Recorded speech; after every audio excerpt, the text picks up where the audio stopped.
I love cutting my own steaks, and the reason why is because sometimes when I go to the grocery store, you see these poorly cut steaks. And I'm not naming any names here, but there's some silver skin there, and that shouldn't be there. But we're gonna get you right so that you can use Pro Seasoning Steak to make the best steak you ever had.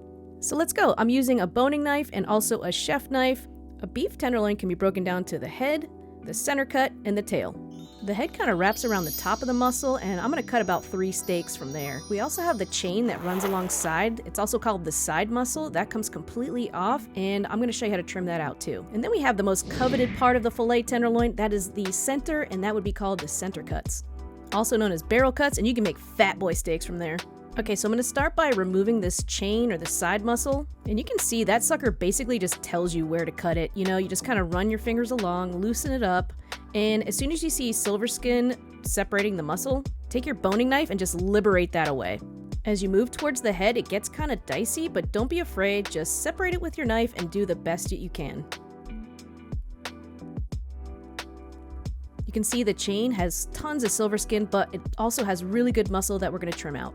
Next up, we're just going to peel this bad boy by looping our finger up underneath the silver skin and liberating that, peel it back.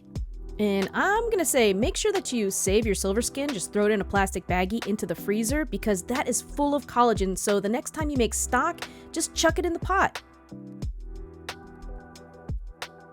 Now we're going to start to liberate the head by just kind of like running our finger the same way we did with the chain along where the silver skin appears, and it'll just kind of loosen itself as you go. Take your boning knife and just run along the silver skin. That is telling you where the muscle is divided, and just do the best you can. Again, it may not be pretty, but you'll get the job done. And right here is the culprit. That is the silver skin that a lot of butcher shops leave in place, which gives you a chewy steak. We're gonna cut that out later. You basically want to cut the head away to leave kind of a point at the end. Next, we're just gonna trim a little bit from the bottom of the fillet, just that little bit of fat, and again, save that too. You can render that down and make beef tallow. Now we're on to cutting the silver skin away by just placing our knife underneath the silver skin and angling the knife blade towards the silver skin. It's very, very tough. So it takes a little practice, but you'll get it. And please, for the love of God, save your freaking scraps. Look at this sucker, clean and mean and ready to be cut into steaks and fillet tips. I try and get as many steaks as possible, so I'm just going to cut the 2 ends off that I know are not going to be steaks. Those will be reserved for tips, which are great for grilling, barbecue, shish kebabs, whatever. Also really great for, what's that stuff? Oh, beef stroganoff. Now I'm going to mark out how big I want my steaks using the back of my knife so I don't, make any mistakes cutting. At least I just have like a little dent to follow. Then just start slicing away, and look at that, beautiful barrel cuts. All right, now let's deal with that head. So we have some silver skin, we have some cleaning up to do. I'm just gonna go ahead and, just kind of seam out that silver skin. It kind of peels off, and again, we're gonna save it. Once the head is all trimmed up from the silver skin, we're gonna go ahead and block it off. So we're gonna cut off the 2 ends so that it's nice and trim, and that's gonna make it easier for us to cut some nice filet mignon steaks from the head. Again, I take the back of my knife, I make my little dents, and I cut these beautiful fat boys right from that head.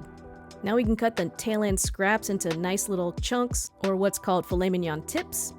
And that chain, just do the best you can because at the end of the day, it's got a ton of silver skin all wrapped up throughout it, but what you can do is just kind of scrape away as much as you can to get some usable little tips to add to your stir fries and stuff. And there it is, perfect hand-cut steaks that you can vacuum seal and store in your freezer for the next time you want to butter-baste a beautiful steak. And it might just save you some money on your grocery bill.